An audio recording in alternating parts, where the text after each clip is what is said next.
Cash flow statement में operating activity के questions हम कर रहे थे, तो आज भी उसी को कंटिन्यू करते हैं और ये लास्ट लेक्चर होगा ऑपरेटिंग एक्टिविटीज का। फॉर्मेट मैंने आपको लास्ट उसमें भी बताया कि आप एक फॉर्मेट बनाओ। फॉर्मेट करते करते आपको याद ही हो जाएगा कि net profit, add propose dividend, add interim dividend, add provision for tax, add transfer to reserve. तो यहाँ नेट प्रॉफिट हमारे पास before tax and extraordinary item आता है। फिर हम कुछ नॉन ऑपरेटिंग एक्सपेंस या नॉन कैश एक्सपेंस को जोड़ेंगे जिसमें depreciation, goodwill, preliminary expenses, interest on loan, interest on debenture और loss on sale of fix asset या इन्वेस्टमेंट हम ऐड करेंगे और माइनस करेंगे rent received, interest received, dividend received, और अगर कोई गेन है या इनकम ऑन इन्वेस्टमेंट है तो लेस करेंगे। तो हमारे पास ऑपरेटिंग प्रॉफिट आ जाएगा बिफोर वर्किंग कैपिटल। उसके बाद वर्किंग कैपिटल को एडजस्ट करना है। तो क्वेश्चन शुरू करते हैं।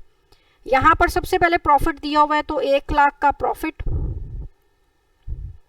प्रॉफिट में 30,000 का ट्रांसफर टू रिजर्व है, तो 30,000 का ट्रांसफर टू रिजर्व ऐड करके ये 1,30,000 का मेरे पास net profit before tax and extraordinary item आएगा। उसके बाद मुझे यहाँ पर डेप्रीशिएशन दिया हुआ है 20,000, डेप्रीशिएशन जोड़ेंगे। गुडविल अमोर्टाइज्ड दिया हुआ है 7,000, वो ऐड करेंगे। और गेन दिया हुआ है ऑन सेल ऑफ असेट जो कि यहाँ पर माइनस होता है। तो ये एडजस्ट करके मेरे पास 1,54,000 का operating profit before working capital आ जाएगा। अब मुझे वर्किंग कैपिटल की एडजस्टमेंट करनी है, तो उसके लिए हम कुछ एक ऐड करते हैं और लेस करते हैं। ऐड क्या करेंगे? करंट असेट के बढ़ने कम होने पर ऐड होगा और करंट लायबिलिटी के बढ़ने पर ऐड होगा, और इससे रिवर्स करंट असेट के बढ़ने से और करंट लायबिलिटी के डिक्रीज होने से हम लेस करते हैं। तो यहाँ पर हमें क्या दिया हुआ है? ट्रेड रिसीवेबल में इंक्रीज है तो ये लेस होगा, इंक्रीज इन ट्रेड रिसीवेबल। उसके अलावा ट्रेड पेबल में इंक्रीज है, ये ऐड होगा, increase in trade payable 6,000। Prepaid expenses में इंक्रीज है तो ये भी माइनस हो जाएगा, और आउटस्टैंडिंग एक्सपेंसेस में डिक्रीज है तो ये भी माइनस हो जाएगा। तो हमारे पास यहाँ ऐड होना है 6,000 और माइनस होना है यहाँ 5,200।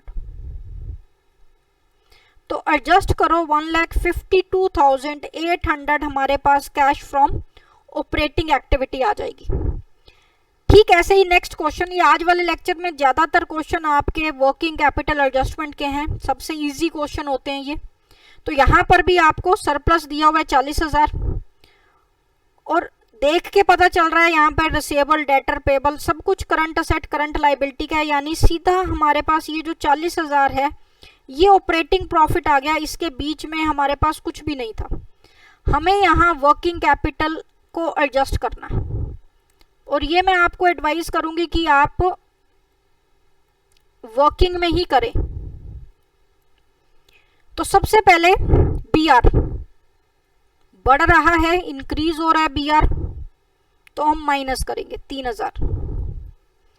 डेटर भी बढ़ रहे हैं तो ये भी हम 2,000 माइनस करेंगे। इन्वेंट्री कम हो रही है तो ये ऐड हो जाएगा 3,000। प्रीपेड एक्सपेंसेस कम हो रहे हैं तो ये भी आप ऐड कर दोगे 500। फिर क्रेडिटर्स की बारी, बढ़ रहे हैं तो क्रेडिटर का बढ़ना मतलब ऐड होना, और बिल्स पेबल का कम होना मतलब माइनस करना, और आउटस्टैंडिंग एक्सपेंसेस का इंक्रीज होना मतलब ऐड करना। तो 6,500 यहाँ ऐड हो रहा है, ये जो सारा टोटल है ये 6,500 का है, और इसमें से आप 6,000 को माइनस कर रहे हो। तो नेट रिजल्ट 40,500 हमारे पास कैश फ्रॉम ऑपरेटिंग एक्टिविटी आ जाएगा। ठीक ऐसे ही नेक्स्ट क्वेश्चन, अगेन हमारे पास सरप्लस है 5,000 का सरप्लस। यहाँ मेरे पास जनरल रिजर्व और डिविडेंड इक्वलाइजेशन दिए हुए हैं, तो ये हमारे पहले एडजस्ट होते हैं, तो इनको एडजस्ट कर लेते हैं। General reserve transfer to general reserve 35,000 है और transfer to dividend equalisation reserve 22,000 है। टोटल करो ये 57,000 आ जाएगा और नेट प्रॉफिट मेरे पास आ जाएगा 62। उसके बाद यहाँ गुडविल भी दी हुई है 10,000 की राइट ऑफ, इसको भी जोड़ लो। उसके अलावा कुछ नहीं है, तो सीधा मेरे पास ऑपरेटिंग प्रॉफिट जो आ रहा है वो 72,000 आ रहा है। उसके अलावा यहाँ पर मुझे वर्किंग कैपिटल एडजस्टमेंट ही करनी है, कुछ करना है ऐड और कुछ करना है लेस। तो डेटर देखो, डेटर मेरे पास बढ़ रहे हैं तो माइनस होगा, इंक्रीज इन डेटर हम माइनस करेंगे 47,000। बीआर मेरे पास बढ़ रहे हैं तो एक मिनट, डेटर मेरे कम हो रहे थे,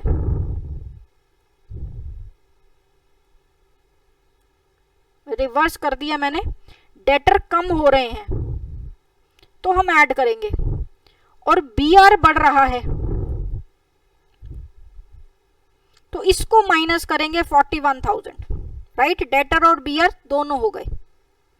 उसके बाद आउटस्टैंडिंग सैलरी कम हो रही है तो इसको माइनस करोगे आप 18,000 और रह गया वेजेस प्रीपेड, ये बढ़ रहा है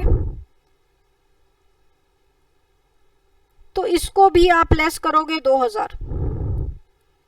तो यहां पर हमारे पास ऐड होने वाली एक ही फिगर है 47,000 और लेस होने वाली 3 फिगर्स हैं जिनका टोटल 61 है। तो 61 को आप माइनस करोगे तो इसके साथ ही आंसर मेरे पास आ जाएगा 58,000, राइट। तो स्टेटमेंट ध्यान से देखना है, कई बार फिगर्स आगे पीछे हो जाती हैं तो केयरफुली करने वाला काम है। नेक्स्ट क्वेश्चन, प्रॉफिट दिया हुआ है 10,000, डेप्रीशिएशन 2,000 और बाकी सब वर्किंग कैपिटल का ही काम है। तो मतलब 10,000 मेरे पास था बिफोर एक्स्ट्रा ऑर्डिनरी आइटम और ऑपरेटिंग प्रॉफिट जो है वो 10,000 नहीं 12,000 है। इसमें एक प्रोविजन दिया हुआ है तो 200 का वो प्रोविजन भी हम यहाँ लेते हैं ऑपरेटिंग प्रॉफिट में, प्रोविजन फॉर डाउटफुल डेब्ट। तो 12,200 मेरे पास ये ऑपरेटिंग प्रॉफिट आएगा बिफोर वर्किंग कैपिटल। बाकी काम मुझे वर्किंग कैपिटल एडजस्टमेंट करना है।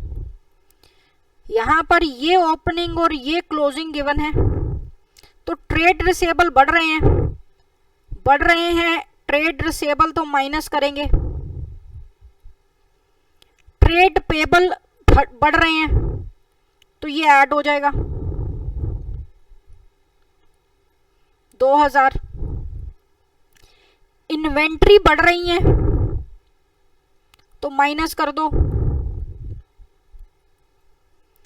करंट असेट बढ़ रही हैं और अदर करंट असेट तो ये भी माइनस होगा।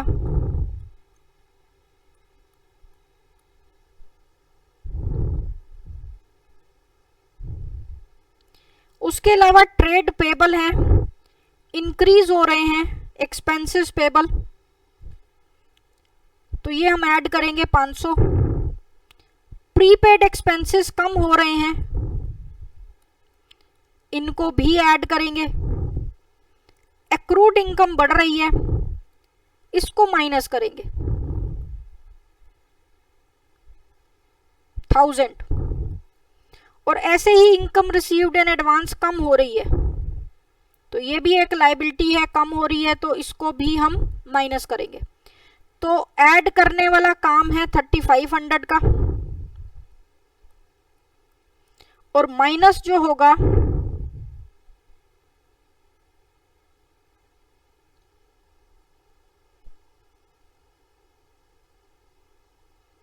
आई थिंक कोई एक फिगर मैंने गलत ले ली है, चेक कर लेते हैं। प्रीपेड एक्सपेंसेस कम हो रहे हैं, ऐड होगा, ये तो ठीक है। एक्रूड इनकम बढ़ रही है, माइनस होगा, ये भी ठीक है। इनकम रिसीव्ड इन एडवांस ये भी माइनस, ठीक है। आउटस्टैंडिंग एक्सपेंसेस 500, ये भी ठीक है।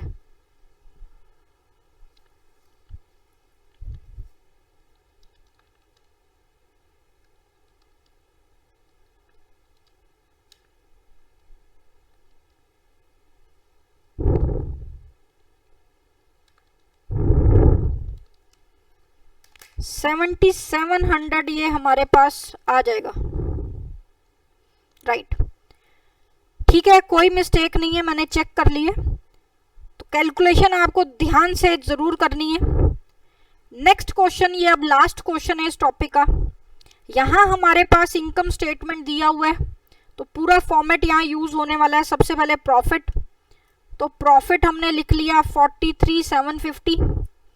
प्रॉफिट में टैक्स दिया हुआ है या डिविडेंड कोई दिया होता तो वो चेक करो, नहीं दिया हुआ, टैक्स दिया हुआ है तो टैक्स ले लेते हैं।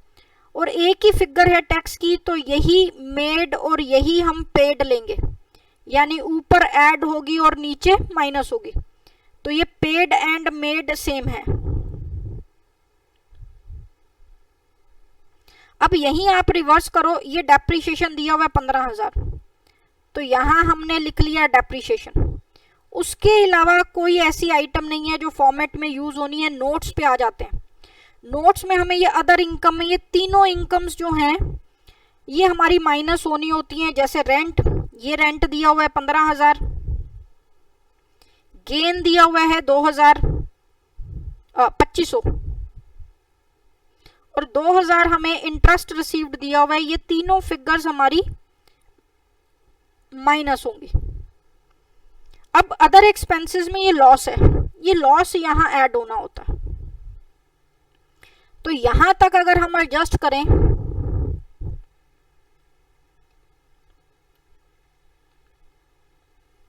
$62,500 ये आया, प्लस 15,000 प्लस 1500 और माइनस 19,500 हम करें तो ऑपरेटिंग प्रॉफिट मेरे पास 59,500 आएगा। अब हमें वर्किंग कैपिटल एडजस्ट करनी है, वो यहां से देख लेते हैं। ये सारी करंट असेट और करंट लाइबिलिटी दी हुई है। तो 25 से 10 हो गया हमारा स्टॉक, कम हो गया है इन्वेंट्री, तो ये ऐड होगा 15,000। फिर ट्रेड रिसीवेबल बढ़ रहे हैं तो ये माइनस हो जाएगा 5,000। ट्रेड पेबल कम हो रहे हैं तो ये भी माइनस होगा 2500। आउटस्टैंडिंग एक्सपेंसेस बढ़ रहे हैं तो ये ऐड हो जाएगा 3,000। और प्रीपेड एक्सपेंसेस बढ़ रहे हैं तो ये माइनस हो जाएगा 1500। तो यहाँ ऐड होना है 15 और 3 18,000 और माइनस जो होगा ये होगा 9,000। तो आप इसको एडजस्ट कर लो, रिमेनिंग हमारे पास 49,750 आंसर आ जाएगा। तो ये काम हमने करना है। सिंपल से ये न्यूमेरिकल है, कोई ज़्यादा डिफिकल्ट नहीं है, बट शुरू में पहली बार करोगे आपको कई बार दिक्कत आती है। तभी मैंने आपको यहाँ पर फॉर्मेट्स बोला है कि आप फॉर्मेट थोड़ा सा लेंथी ज़रूर है, लेकिन अगर आप पहली बार सारे फॉर्मेट के हिसाब से क्वेश्चन करोगे तो आपको बहुत जल्दी समझ आएंगे। आप उन्हीं फॉर्मेट्स को कॉपी करो हर क्वेश्चन में, तो करते करते आपको फॉर्मेट भी याद हो जाएगा और क्वेश्चन भी इजी लगेगा। तो ऑपरेटिंग हमारी यहाँ फिनिश है। इसके बाद इन्वेस्टिंग और फाइनेंसिंग हम करेंगे, लेकिन बर्डन जो है वो 70% बर्डन ऑपरेटिंग का ही होता है। तो आप पहले ऑपरेटिंग पे कंसंट्रेट करो। फुल फ्लैज जो कैश फ्लो के क्वेश्चन आएंगे उसमें भी ऑपरेटिंग ही ज़्यादा होता है। इन्वेस्टिंग और फाइनेंसिंग के एक एक दो दो पॉइंट्स होते हैं सिर्फ।